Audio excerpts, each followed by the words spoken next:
Cosmology of Change and Movement, Part 7. So we played with the idea of tuning oneself according to the circumstances and needs, pun intended. So we saw you can tune lines, strings. You can tune surfaces. I can tune my hand as though I was tuning a trampoline, and I increase surface tension. If I decrease it a bit, it starts to go in and bounce less. So this is very, very useful notably for running or many applications like this. For parkour, like fast movements, you combine relaxing parts of the body and stretching the soft tissues. You relax the muscles, you stretch tendons, ligaments, fascias, so that you get this bouncing effect. If I'm completely loose, the waves that circulate through me circulate slowly. There's a lot of space. We get back to the storyline of the bar. There's a lot of space to push people over before they influence the next ones. So if you need to go fast, you need to tune yourself, tune your surface, your membrane, and you tune your inside. You increase inner pressure. If you increase inner pressure too much, you blow up. If you stretch a string too much, the string will break.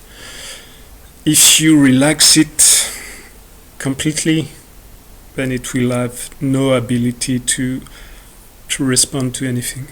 It will lose completely its elasticity. It becomes flaccid. It's difficult to lift. If you move around, what we mention sometimes in Systema as a spaghetti systema, you start to learn how to relax, and then you move around like this, and you start to move very slowly, but all the time dropping the arms and whatnot. Any situation requiring any speed of reaction will show you that it was not the right idea. If you face a boxer that goes really fast and you go at this speed, you'll be blasted in no time. And the boxer meeting the spaghetti systema practitioner is just a picture. The same would apply in everyday life. Someone very loose and very relaxed has to face a lot of tasks or dealing with a lot of information at the same time. If the instrument he plays is not tuned to the needs of the situation, he cannot play the tune. You cannot play the right song. You need to accord, to harmonize, and to tune to the song that needs to be played. Or same would also apply to the circumstances. At the same time, we see that in the social world, you can play by your own tune. If you relax and everybody around is freaking out, people who will watch you will relax ever so slightly. It's an entrainment of vibrations.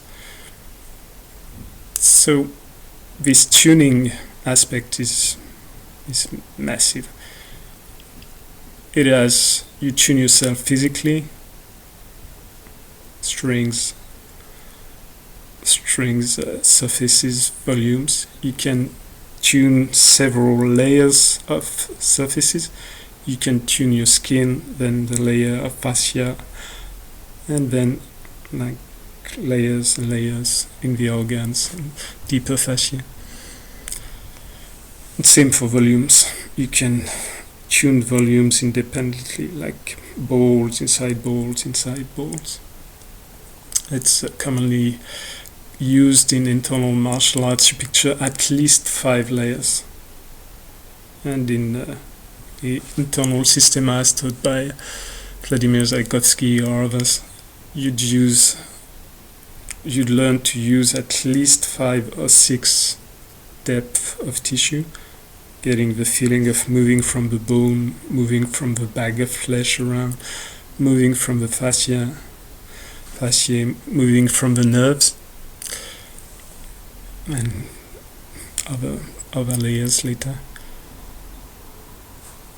So tuning all these parts of your body, physical parts, energetic parts, emotional parts, mental parts, social parts, psychic parts, spiritual parts, can be a very, very good tool to prepare for events.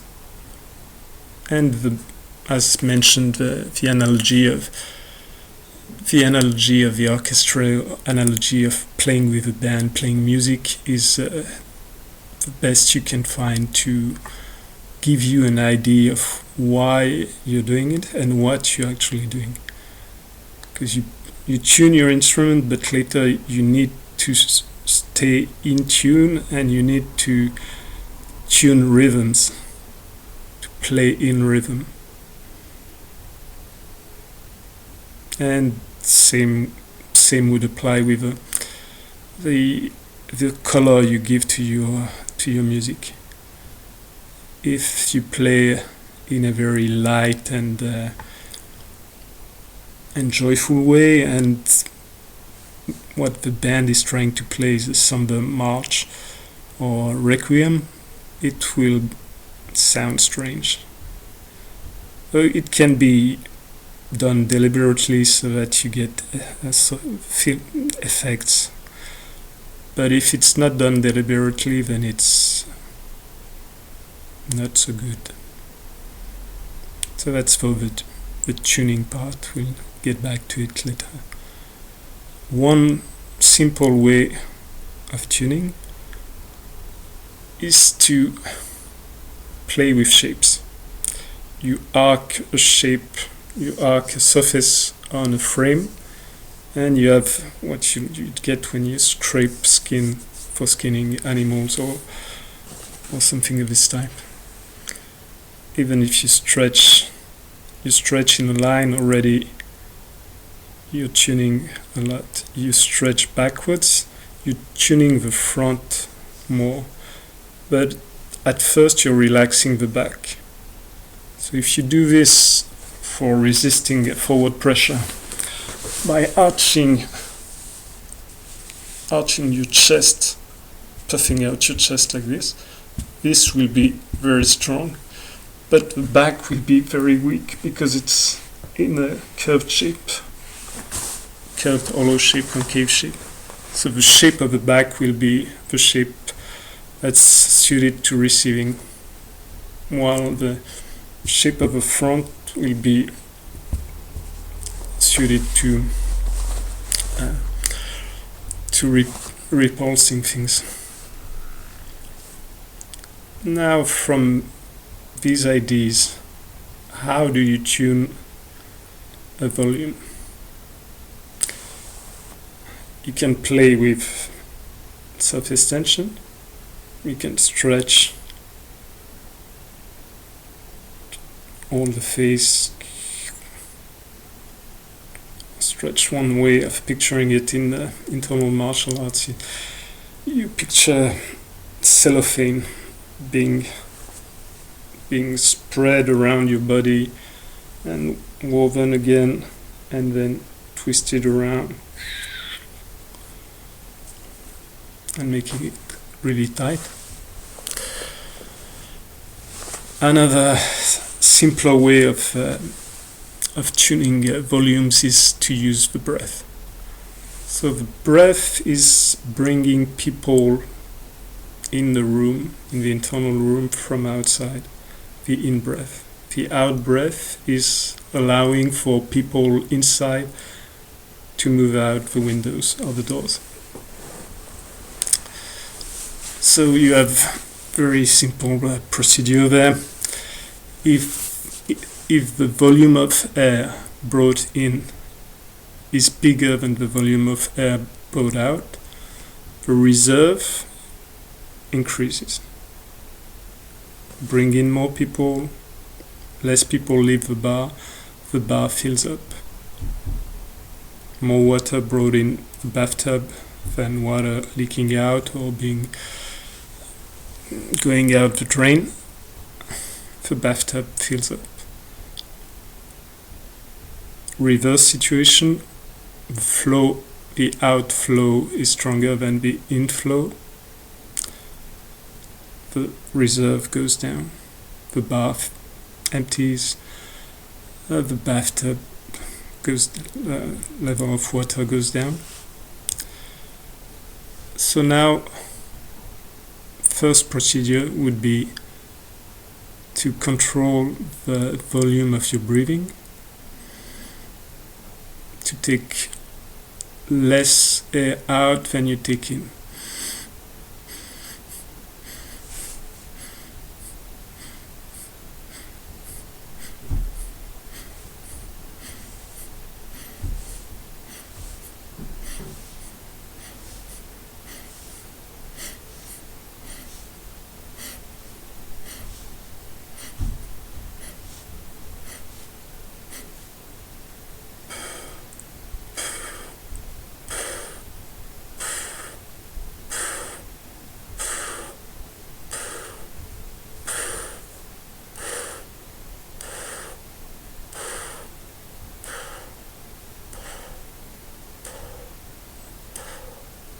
The same in the reverse direction. When you empty, you take more air out than you breathe in.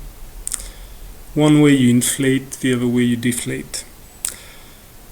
Now obviously this is really fine and well to get to the proper tuning of your internal pressure, but we very fast face a problem. What happens when you reach the level you feel comfortable with?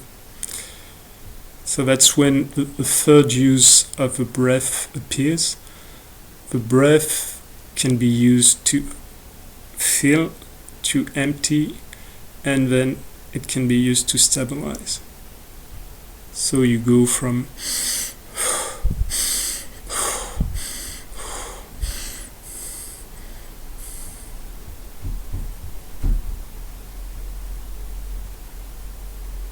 when you reach the level you want to maintain, your breath will just remove the excess carbon dioxide, but precious little,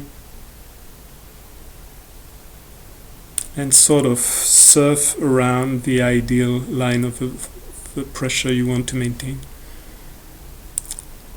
This can be applied to any part of the body. You can guide the feeling of pressure to any part of the body.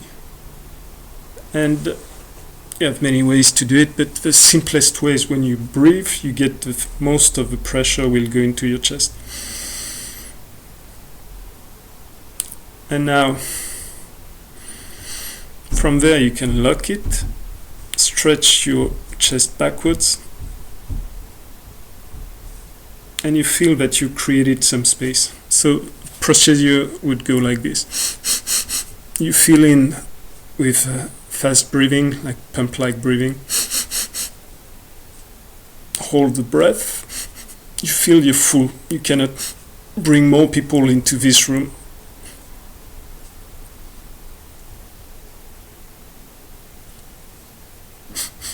I stretch backwards and I created space so I can bring more air in. Now I stretch sideways, create more space. I stretch towards my elbows, armpits, then elbows, towards the hands, towards the feet, And this way you'll be able to feel the entirety of the body gradually.